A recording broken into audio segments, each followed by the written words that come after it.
Stamford university, ক্যালিফোর্নিয়ার Stamford ইউনিভার্সিটির একজন প্রফেসর ফ্রেডরিক লাস্কিন, ওনার একটা আর্টিকেল আমি পড়েছি। ওখানে উনি গবেষণা চালিয়েছেন, অনেক মানুষের মধ্যে গবেষণা চালিয়ে দেখেছেন যে যারা অন্যরা ক্ষমা করতে পারে না এদের রোগবালাই বেশি, কষ্ট বেশি, আর যারা সহজে ক্ষমা করে দেয় এরা সবসময় শান্তিতে থাকে। এটা পরীক্ষিত, এটা ওনার একটা রিসার্চ। এরপর আমেরিকাতে একটা স্টেট আছে ম্যাসাচুসেট, এই ম্যাসাচুসেট জেনারেল হসপিটালে একজন পৃথিবী বিখ্যাত সাইকিয়াট্রিস্ট বসে, মনোবিজ্ঞানী, নাম হচ্ছে প্রফেসর হারবার্ট বেনসন। এই হারবার্ট বেনসন উনিও ওনার সব রুগীদেরকে দিয়ে একটা ফর্ম পূরণ করায়, সেখানে উনি কিছু কোশ্চেনার ছুড়ে দেয়, প্রশ্ন করে আর উত্তর নেয়। পরে জরিপ করে উনি দেখতে পেয়েছে ওনার যে সমস্ত রুগীরা মনের ভিতরে রোগ, এই রাগ, এই ক্ষোভ, এই হিংসা বিদ্বেষ এগুলো অন্তরে পুষে রেখেছে, এদের স্ট্রোক করার এবং হার্ট অ্যাটাক করার রেটিংটা বেশি, এরা মেন্টাল স্ট্রেসে ভোগে বেশি। আর যারা সহজে ক্ষমা করে দেয়, মাফ করে দেয়, এদের মধ্যে এই রোগ বালাই নাই। যেরকম সুবহানাল্লাহ। এজন্য আল্লাহ বললেন মুত্তাকিনদের 3 নাম্বার বৈশিষ্ট্য, মুত্তাকিনরা আল্লাহর কাছে যেমনি ক্ষমা চায় তারা নিজেরাও অন্যদেরকে তেমনি ক্ষমা করে দেয়। ওয়াল আফিনা আনিন নাস, আজকে থেকে আমরা মানুষের ক্ষমা করে দিব। কারো জন্য অন্তরে কোনো হিংসা বিদ্বেষ পুষে রাখা যাবে? অনেকে এগুলো ভুলতে চায় না, পেলে পুষে বড় করে আর ভিতরে খালি জ্বলে। ভিতরে কি করে?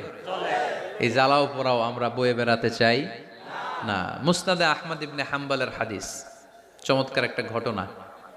কানগুলো খরগোশের কানের মতো খাড়া করে শোনেন। আল্লাহ রাসূল সাল্লাল্লাহু আলাইহি ওয়াসাল্লাম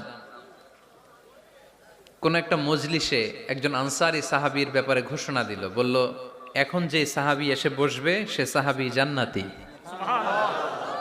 আনসারী সাহাবী এসে বসলো, সবাই তো অবাক, আমাদের কারো ব্যাপারে বিশ্বনবী এই কথা বলল না, এই আনসারী সাহাবী জান্নাতি।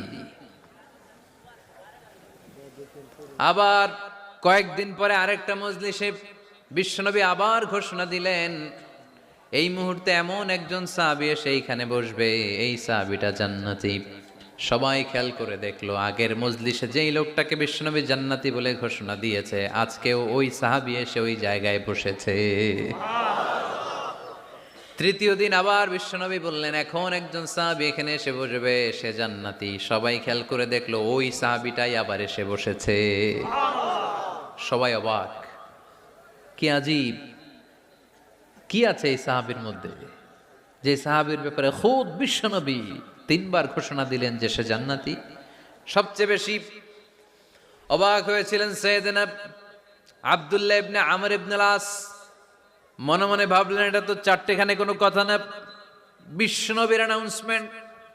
দুনিয়ার বুকে বিশ্বনবী 3 বার এই আনসারী সাহাবীকে জান্নাতি বলে ঘোষণা দিয়েছে, নিশ্চয়ই এই সাহাবীর এমন বিশেষ কোনো আমল আছে, এমন বিশেষত্ব আছে যেটা আমাদের মধ্যে নাই। যেমন করেই হোক এই সাহাবীর ভেতরের সব খবর আমার জানতে হবে। সাইয়েদনা আব্দুল্লাহ ইবনে আমর ইবনে আস একবার পরিকল্পনা করে ওই সাহাবীর বাড়িতে চলে গেলেন, যে বললেন, ভাই আমার আব্বার সাথে কয়েকদিন ধরে ঝগড়া, আমার ঘরে থাকতে মন চাচ্ছে না, তোমার বাসায় মেহমান হয়ে এসেছি, যদি তুমি অনুমতি দাও তোমার বাড়িতে 3 দিন মেহমান হয়ে আমি থাকতে চাই। কখন এই আনসারী সাহাবী কি করে, 1 দিন 2 দিন 3 দিন পর্যন্ত ফলো করার পরে সাইয়েদনা আব্দুল্লাহ ইবনে আমর ইবনে আস এমন কোনো বিশেষ আমল এই সাহাবীর মধ্যে খুঁজে পায় নাই।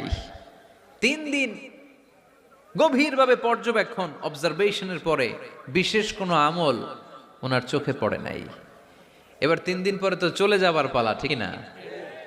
এবার তিনি সোজা সাপটা আনসারী সাহাবীর কাছে যে ভিতরের কথা খুলে বলে ফেললেন, বললেন, ও ভাই, আসলে আমার বাবার সাথে এমন বড় কোনো ঝগড়া আমার হয় নাই যে কারণে বাড়ি থেকে বের হয়ে তোমার মেহমান আমার হওয়া লাগবে, আমি বিশেষ এক উদ্দেশ্যে এসেছি। কি উদ্দেশ্য?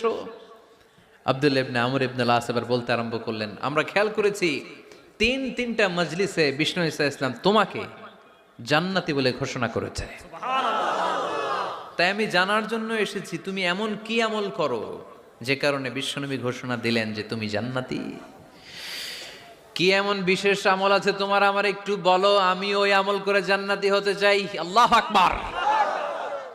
এবার আনসারী সাহাবী মুখ খুললেন, উনি বললেন, ও ভাই আব্দুল্লাহ ইবনে আমর ইবনুল আস, এমন কোনো বিশেষ আমল আমার নাই। হালাল পন্থায় রুজি করি, ব্যবসা করি, নামাজের সময় নামাজ পড়ি, রাতে এসে ঘুমিয়ে যাই, ফজরের আগ দিয়ে উঠে তাহাজ্জুদ পড়ি, সময় মতো জিকির আজকার করি, কোরআন তেলাওয়াত করি, কিছু দান সদকা করি। সবাই যা করে আমিও তাই করি, স্পেশাল কোনো আমল আমার জীবনে নাই। তবে আব্দুল্লাহ ইবনে আমর ইবনুল আস, শুনে রাখো, একটা কাজ আমি প্রতি রাতে করি, হয়তোবা এ কারণেও বিশ্বনবী আমার ব্যাপারে এমন ঘোষণা দিতে পারে। আব্দুল্লাহ বললেন, ও আনসারী সাহাবী, কি কাজ তুমি করো? এবার আনসারী সাহাবী বলতে লাগলেন, প্রতি রাতে যখন আমি আমার বিছানায় ঘুমোতে যাই, আমি কারো ব্যাপারে কোনো রাগ, কোনো হিংসা, কোনো ক্ষোভ অন্তরে নিয়ে ঘুমাতে যাই না। ওই দিন যার সাথে যা হয়েছে সবাই রে মাফ করে দিয়ে মিটমাট করে একটা প্রশান্ত অন্তর নিয়ে আমি বিছানায় ঘুমাতে যাই।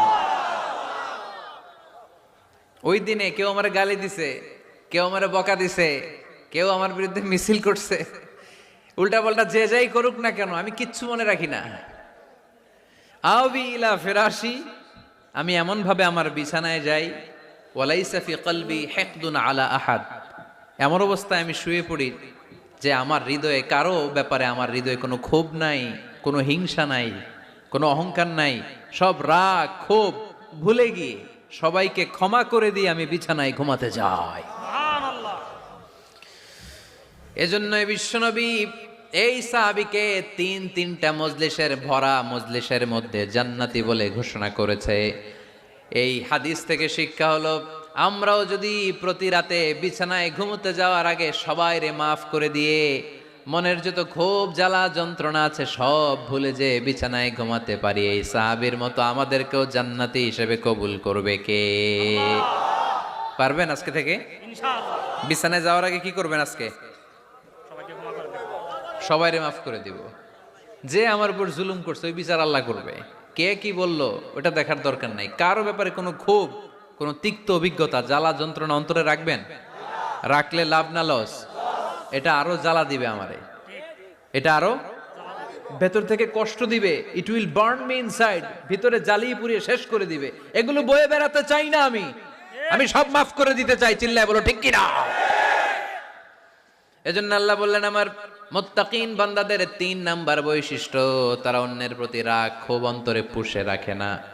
অন্তরে রাগ ক্ষোভ জ্বালা পেলে পুষে রাখে না, বরং সবাইকে মুত্তাকি বান্দারা ক্ষমা করে দেয়। পারা যাবে? কি করবেন? ক্ষমা করব। কি করবেন?